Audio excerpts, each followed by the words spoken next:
sejam todos bem-vindos. Meu nome é Rosana Rocha, eu sou doutoranda em educação, sou mestra em educação no curso Formação de Formadores e tenho aí uma luta no sentido de educação em direitos humanos. Como eu já falei em outros vídeos, os direitos humanos são aqueles direitos fundamentais, aqueles direitos que dão dignidade para as pessoas. E eles perpassam desde a minha integralidade, né, a minha esfera individual da pessoa, então a parte de liberdade, integridade física, eles continuam pela parte dos direitos sociais, educação, saúde, cultura, né, alimentação, moradia, e eles atingem até uma terceira dimensão, uma terceira esfera que a gente pode colocar, e que é a parte de solidariedade, de direitos difusos que fazem parte de toda a população, que abrigam o meio ambiente, que abrigam as questões aí de valores éticos e assim por diante. Eu tô aqui hoje para falar de educação antirracista. E por que eu tô para falar de educação antirracista? Para além de ser doutoranda em educação, para além de ser mestra em educação, eu sou negra. E aí eu sou preta e nós sentimos isso na pele. Nós estamos numa situação complicada e é uma situação em que nós temos que dar o lugar de fala a quem tem esse lugar. Não que eu acho que você, por ser branco, não pode ser uma pessoa antirracista. Não só pode, como deve ser, né? Se você é uma pessoa que acredita em direitos da dignidade humana, se você acredita nesses ideais de igualdade, liberdade, solidariedade humana, que são preceitos da nossa própria Constituição Federal, né, brasileira, você tem que dar um lugar de fala a todos. E quantos negros têm um lugar de fala? Eu tô aproveitando aí então o alcance do nosso canal para dizer que o lugar de fala tem que ser dado a quem de direito. Muitas lives nós estamos fazendo com pessoas especialistas no assunto, né? E aí a gente vai falar sobre uma temática, por exemplo, de avaliação, então alguém especialista no assunto, professora Clarilza. Nós vamos falar sobre a temática de educação e direitos humanos, alguém que aplica isso daqui. Vamos falar sobre a temática de direitos humanos, o professor César, Augusto. E aí, assim a gente dá a fala para quem tem, vamos dizer assim, o conhecimento, não todo, porque ninguém tem todo o conhecimento, por mais que você ache que você sabe tudo, ninguém sabe tudo, mas nós damos aquele lugar de fala a quem tem de o ter. E quando a gente pensa nos negros, qual que é o lugar de fala que nós temos, né? Eu estou numa universidade e quando tem a discussão, às vezes, de racismo, quem discute são as pessoas brancas. Ah, Rosana, elas não podem discutir? Sim, elas podem, mas antes de discutir, elas têm que ouvir. Né? Quem pode falar sobre o machismo é a mulher que sofre o machismo. Quem pode falar sobre a homofobia é a pessoa que sofre a homofobia, a transfobia no seu dia. Quem pode falar sobre o racismo com o lugar de fala, alguém que efetivamente perpassa por isso, sente isso, somos nós, negros, pretos. E aí eu acho que esse é o momento de dar voz a nós. Né, de dar voz. Será que vocês já deram voz a nós? Né? A gente pensar isso. Será que nas escolas os negros têm voz? Eu sou formada em letras, né? Minha primeira formação é letras português, e a gente quando vai estudar literatura, eu não conhecia Carolina Maria de Jesus, que é traduzida aí em 14 idiomas, que tem esse livro aqui como best-seller, em que ele é leitura obrigatória dos alunos de ensino médio em outros países. E aqui no Brasil, há pouco tempo, a Unicamp passou a cobrá-lo e ele passou a ser difundido. Tem até um vídeo que eu fiz para o canal há uns 2 anos sobre esse livro e a importância de ler esse livro. Quando a gente fala de educação antirracista, é simplesmente, não, nós não somos racistas. Só que você trata na sua escola da temática? Você fala da temática na sua escola? Ah, você não fala? Se você não fala, então a gente tem que rever. Eu vou pegar depois um livro que a gente tem da história da África, gente. No próximo vídeo até a gente pode trazer sobre ele. E aí a gente falar aqui, ó. O que você sabe sobre a África. Opa, aqui meu livro. Então, esse livro aqui, ele foi editado pela Prefeitura de São Paulo. Ele tem o prefácio do Alberto da Costa e a introdução da Petrolina Gonçalves Silva. Ele é feito, né, no sentido de o que você sabe sobre a África? Uma viagem pela história do continente e dos afro-brasileiros. Ele faz o resumo aí de uma coletânea que conta todas as contribuições africanas. Vocês conhecem? Vocês conhecem as pessoas que estão aqui? Isso aqui é trabalhado na sua escola? A gente tem uma lei, né? A Lei 10.639 fala isso. Sua escola trabalha ou só no Dia da Consciência Negra? Então, tua escola não tem uma educação antirracista. A sua escola apresenta a Carolina Maria de Jesus para os alunos? Não! Então, a sua escola não tem uma educação antirracista. A sua escola, né? Porque tem só esses autores negros. Olha o tanto de autor negro que nós temos aqui. Essa aqui é uma coletânea que foi organizada, é uma antologia poética pela Secretaria de Políticas de Promoção e Igualdade Social da Presidência da República, o CEPIR, né? Quando nós tínhamos ainda, né, uma preocupação com a população negra e com a difusão da história.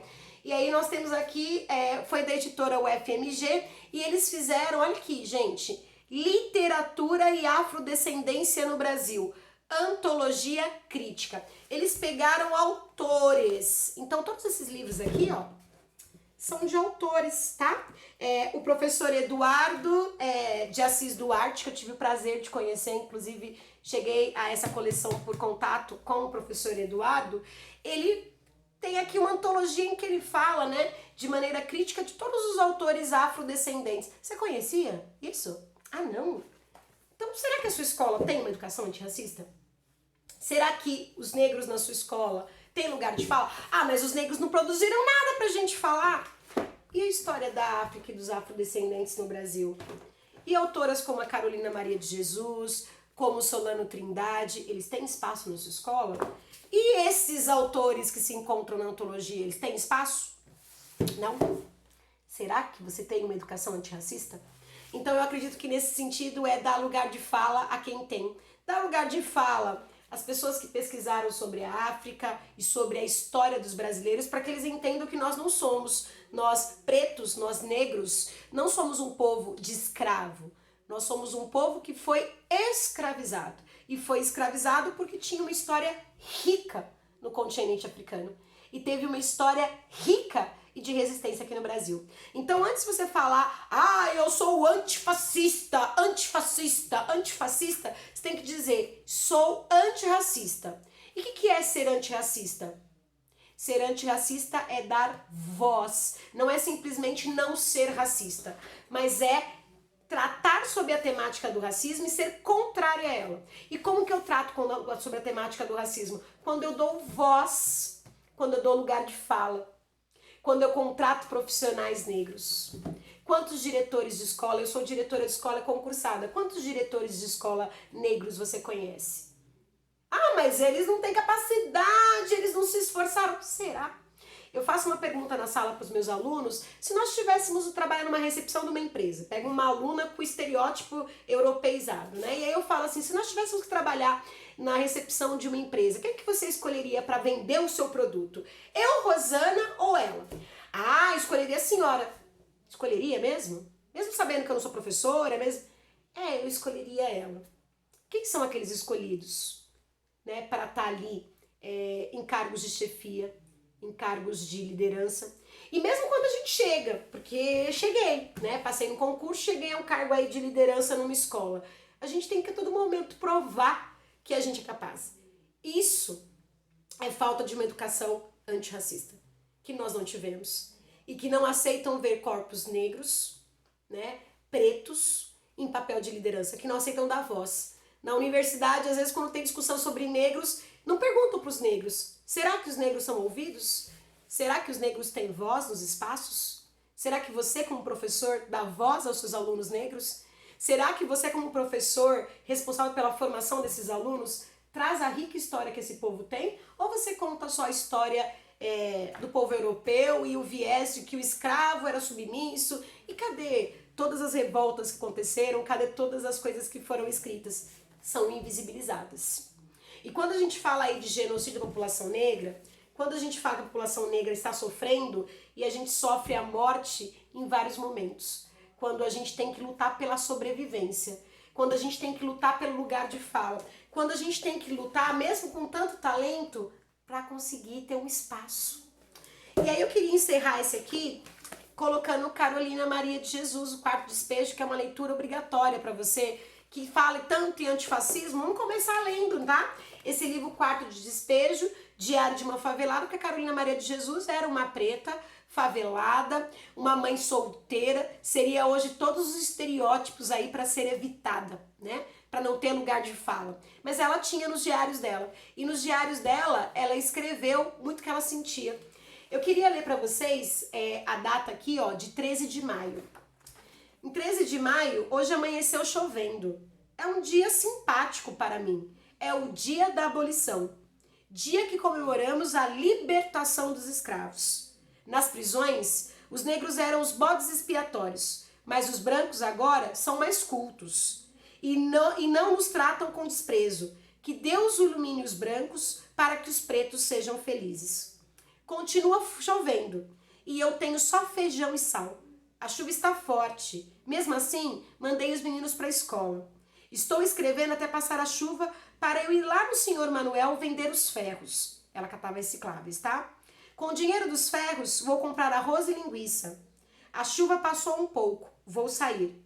Eu tenho tanto dó dos meus filhos. Quando eles veem as coisas de comer, eles bradam. Viva a mamãe! A manifestação agrada-me, mas eu perdi o hábito de sorrir. 10 minutos depois, eles querem mais comida. Eu mandei o João pedir um pouquinho de gordura na Dona Ida. Ela não tinha. Mandei-lhe um bilhete assim. Dona Ida, peço-te se pode me arranjar um pouco de gordura para eu fazer uma sopa para os meninos. Hoje choveu e eu não pude catar papel. Agradeço, Carolina. Choveu, esfriou, é inverno que chega. E no inverno a gente come mais. A Vera começou a pedir comida. Eu não tinha. Era a reprise do espetáculo. Eu estava com 2 cruzeiros. Pretendia comprar um pouco de farinha para fazer um virado. Fui pedir um pouco de banha à Dona Alice. Ela deu-me a banha e arroz. Era 9 horas da noite quando comemos. E assim, no dia 13 de maio de 1958, eu lutava contra a escravatura atual, a fome. O que é isso? Será que mudou? Será que mudou em tempos de Covid? E será que essas pessoas tiveram acesso, né, ao ensino? A Carolina não teve. Nós temos uma responsabilidade muito grande como educadores de dar lugar de fala para os nossos alunos pretos, para os autores pretos e para que a gente reflita. Será que a história não continua? Ok? Então a gente está aqui. Eu queria só dizer que uma educação antirracista não é você colocar um filtrozinho ou você dizer não, na nossa escola nós não somos racistas. Porque eu presenciei situações em que minha filha no colégio, mesmo tendo a cor um pouco mais clara do que a minha, sofreu por conta do cabelo e sofreu racismo. E aí a escola disse, não, mas nós não somos racistas. Não basta não ser racista. É necessário que nós sejamos antirracistas. E você professor, você gestor, você é antirracista? Você conhece a rica história do povo afro-brasileiro, da África, nos nossos ancestrais? Você trabalha com ela com seus alunos? Você empodera os seus alunos, você emancipa, possibilita que eles se vejam em autores como a Carolina, como Machado de Assis e como tantos outros que a gente tem nessa antologia poética aqui do professor Eduardo de Assis Duarte. Você trabalha com isso? Você conhece, professor? Não? Então a gente precisa de rever nossos conceitos. Mais do que não sermos racistas, temos que ser antirracistas, tá? Fica um beijo pra vocês e até a nossa próxima discussão. Pense um pouquinho, o que você pode olhar para sua sala de aula? Pesquisa um pouquinho.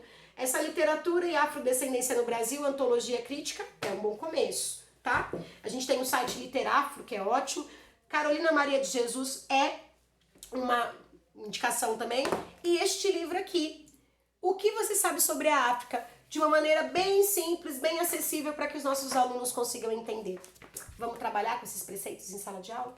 Vamos discutir em redação e literatura genocídio da população negra, desigualdade social, racismo estrutural. Vamos discutir isso? Vamos trabalhar realmente com uma educação antirracista?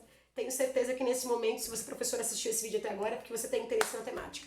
E vamos, que o mundo está mudando e a gente precisa de mudar junto. porque a luta antirracista não é só de nós, pretos. Essa luta antirracista é de todos nós, todos aqueles que são contrários a essa forma terrível, terrível de desumanização das pessoas que é o racismo. Um grande beijo pra você e até a próxima.